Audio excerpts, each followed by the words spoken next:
Buen día, clase. Mi nombre es Jorge Carrasco y yo voy a ser su profesor en la materia de motores eléctricos. Considero que este es un tema muy interesante, que considero que después de esta clase les va a gustar bastante, van a tener bastantes conocimientos relacionados al tema de los motores eléctricos.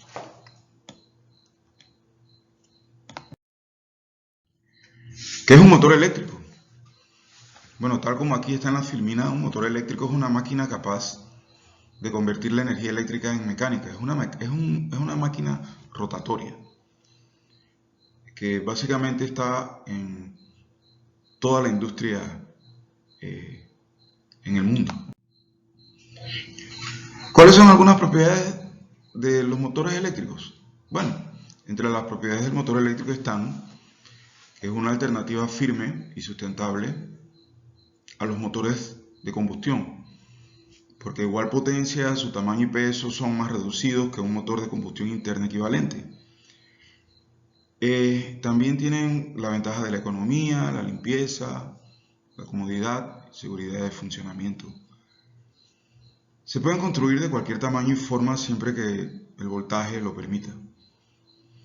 Desde hace un tiempo para acá, los motores se utilizan en múltiples funciones y ejemplos bien mundanos podemos citar puertas de garaje, bombas de piscina, entre algunas de las aplicaciones de los motores eléctricos.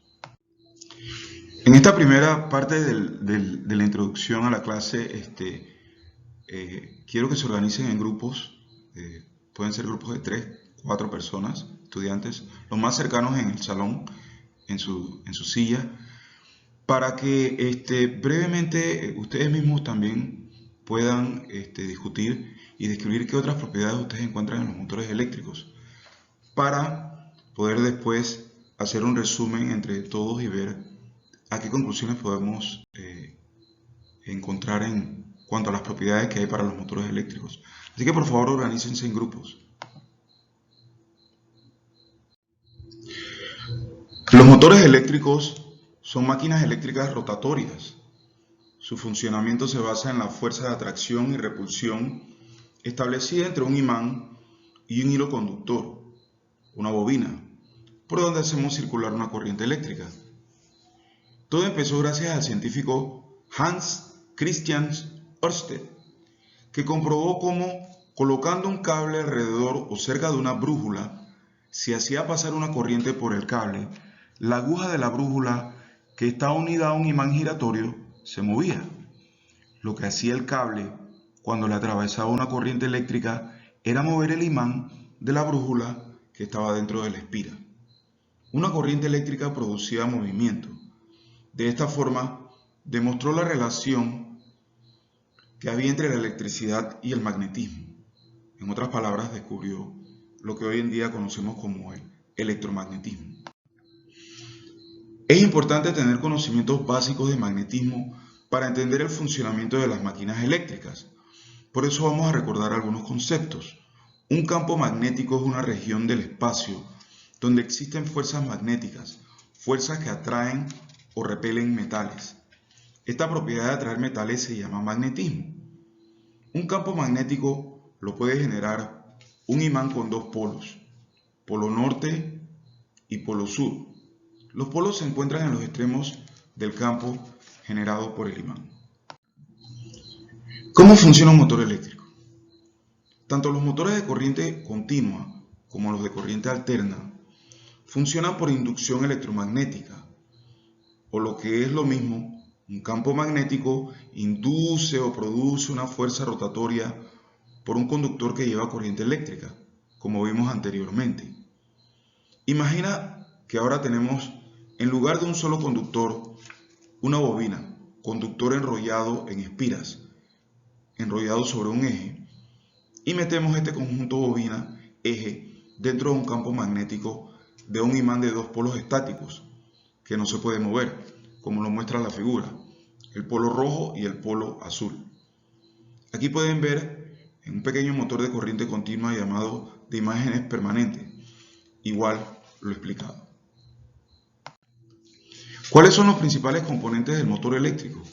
Bueno, tal como muestra el diagrama, los principales componentes del motor eléctrico en realidad son dos. Son el rotor y son el estator. El rotor, obviamente, como dice el nombre, es la parte que gira. Es el eje unido a las espiras y es el eje que gira y es el que produce el movimiento mecánico. El estator es la parte fija donde están los imanes, que es la parte que no gira. Así que es muy... Seguidamente queremos hacer otro pequeño taller aquí en los grupos que se han formado para que entre todos ustedes confeccionen un portafolio en donde muestren cuáles son las aplicaciones prácticas en el uso de motores eléctricos. Pueden utilizar los textos que tienen en su escritorio o pueden indagar en internet para ver si podemos recopilar más información acerca de aplicaciones prácticas de motores eléctricos en el diario vivir nuestro.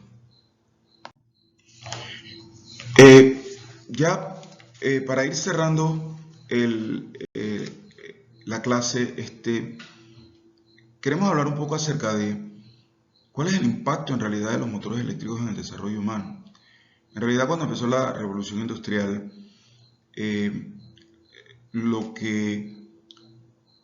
que movía a la industria eran motores de combustión interna, que generaban bastantes gases tóxicos. Hoy en día, con la mejora y el modernismo de los motores eléctricos y los avances tecnológicos, gradualmente los motores eléctricos están sustituyendo a los motores de combustión interna. Y esto está reduciendo las emisiones de gases de efecto invernadero en el ámbito de la industria. Eso lo podemos ver claramente hoy en día en la industria automotriz, en donde estamos viendo cada vez más y más la introducción de motores eléctricos para los autos eléctricos o autos híbridos, que lo que tienen es una combinación de motor de combustión interna y motores eléctricos. Pero más y más y más se está modernizando y están avanzando en la tecnología de motores eléctricos al punto de que hoy en día mueven un gran porcentaje de la industria.